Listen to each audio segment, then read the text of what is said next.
Singapore और Thailand में Covid case में जिस तरह से तेजी देखने को मिल रही है, उससे भारत में भी कहीं ना कहीं अब लोगों के मन में एक डर पैदा हो गया है कि जिस महामारी को हम सबने झेला, बुरी तरह से झेला और जिससे हम उभरे भी, क्या वो दोबारा से कहीं ऐसा दौर आ तो नहीं जाएगा। आखिर क्या कुछ अब करने की ज़रूरत है। अभी फिलहाल वर्तमान में हम कहाँ हैं, भविष्य में क्या तस्वीर इसे लेकर हो सकती है।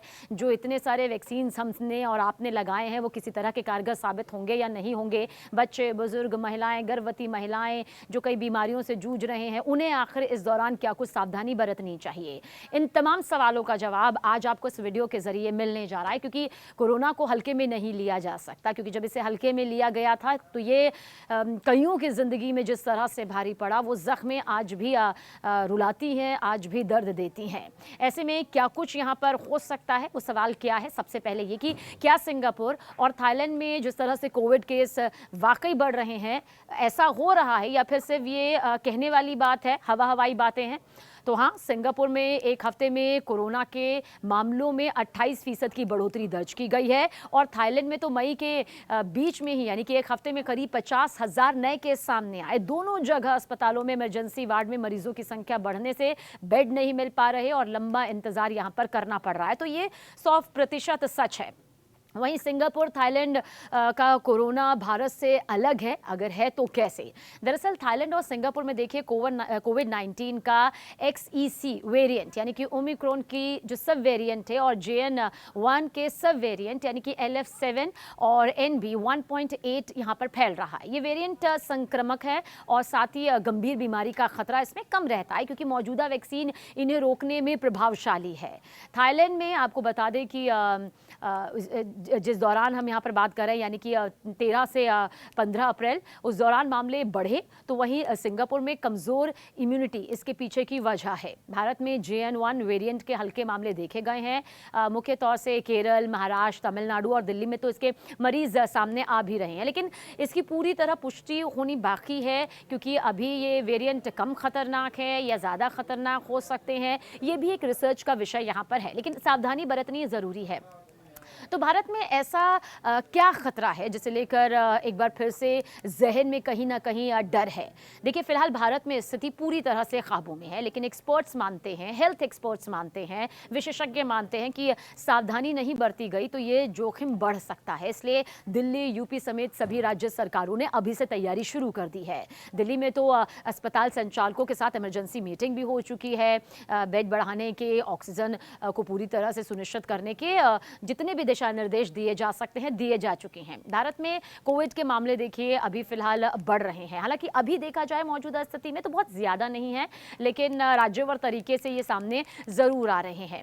लेकिन क्या भारत में नए वेरिएंट की एंट्री हुई है? जिस नए वेरिएंट का जिक्र अभी हमने शुरू में यहाँ पर किया, क्या एंट्री हो चुकी है? तो अभी तक इसका कोई नया वेरिएंट सामने नहीं आया है, लेकिन हर पॉजिटिव सैंपल की जीनोम सीक्वेंसिंग यहाँ पर की जा रही है। सरकार इस पर पूरी नजर बनाए हुए है। बार बार हेल्थ मिनिस्ट्री इसकी तरफ से समीक्षा भी यहाँ पर की जा रही है।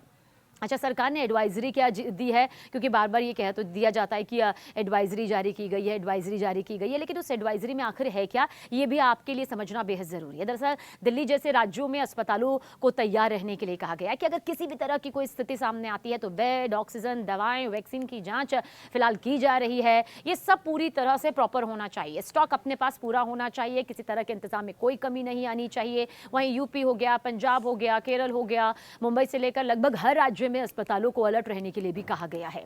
साथ ही क्या स्कूल और ऑफिस फिर से बंद होंगे? हर किसी के जहन में यही सवाल है। देखिए, कोविड के टाइम से ही वर्क फ्रॉम होम यानी कि घर बैठे आप अपना काम कर सकते हैं, ये कॉन्सेप्ट आया। बच्चों की ऑनलाइन क्लासेस भी कोविड के दौरान ही यहाँ पर देखी गई। इससे पहले इक्का दुक्का किसी परिस्थितियों में जरूर हो जाती थी, लेकिन अब अगर फिर भी बीच में जब भी बंद करना पड़ता है, आप चाहे गर्मी की वजह से हो, चाहे सर्दी की वजह से हो, चाहे बहुत ज्यादा बारिश की वजह से हो, तो अब ऑनलाइन क्लासेस यहाँ पर होनी शुरू हो जाती है और वर्क फ्रॉम होम यहाँ पर दिखाई देता है। लेकिन क्या कोविड की वजह से दोबारा ये हो सकता है? तो नहीं, फिलहाल देखिए अभी जो है ऐसा कोई संकेत नहीं है। हालात सामान्य है, लेकिन सतर्कता, सावधानी बेहद जरूरी है। एक्सपर्ट्स मानते हैं कि जो संक्रमण अभी आपको इतना खतरनाक नहीं दिख रहा है, उससे अभी कोई इतनी दिक्कत नहीं है, लेकिन अगर सतर्कता नहीं बरती गई, लापरवाही की गई, तो फिर ये स्थिति बहुत खतरनाक हो सकती है, इसमें भी कोई शक नहीं। अब देखिए, कोरोना की जो वैक्सीन लगवाई गई है, क्या वो अब भी असरदार है? मतलब आपने तब वो वैक्सीन लगवाई थी, क्या अभी भी उसमें उतनी ताकत है कि वो कोविड-19 के संक्रमण से लड़ सके?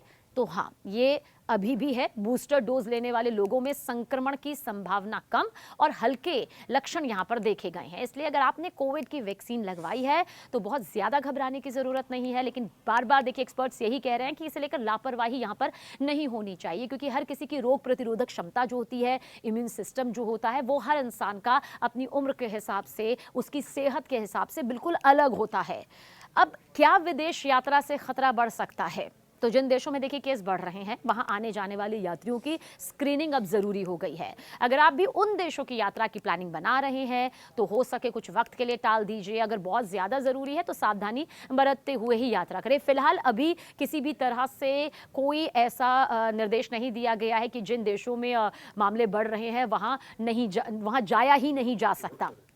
क्या मास्क पहनना ज़रूरी हो गया है? क्योंकि सच ये है कि अब हम जब बाजार के लिए निकलते हैं, ऑफिस के लिए निकलते हैं, ज़रूरी काम के लिए निकलते हैं, घूमने के लिए निकलते हैं, तो किसी के चेहरे पर इक्का दुक्का मास्क नज़र आता है। और अब दिखता भी है तो लोग सवाल उठाते हैं कि अब तो कोविड है नहीं। लेकिन आप समझिए, ये अनिवार्य भल नहीं है, लेकिन अगर आप भीड़ भाड़ वाले इलाकों में जा रहे हैं, अगर आप किसी लिफ्ट में मौजूद हैं जहाँ पर 15-20 लोग हैं, जहाँ पर 5-7 लोग हैं, तो बंद जगहों पर हैं आप, तो मास्क पहनना ही समझदारी होगी। अगर आप ट्रेवल कर रहे हैं, चाहे वो कैब से कर रहे हैं, चाहे फिर किसी की गाड़ी में मौजूद हैं, बस में मौजूद है, तब भी कहा जा रहा है एक्सपर्ट्स के जरिए कि आप जरूर मास्क पहनिए, क्योंकि एक दूसरे के सांसों से भी जो टकराव होता है उसके चलते भी इसका असर पड़ता ही पड़ता है। और खासतौर से मार्केट में, तो मेट्रो में सफर करते वक्त तो सतर्क होने की बेहद जरूरत है, मास्क पहनने की जरूरत है। लेकिन अभी ऐसा कोई निर्देश यहाँ पर नहीं आया है कि मास्क पहनेंगे जैसा कि कोविड के टाइम में आया था।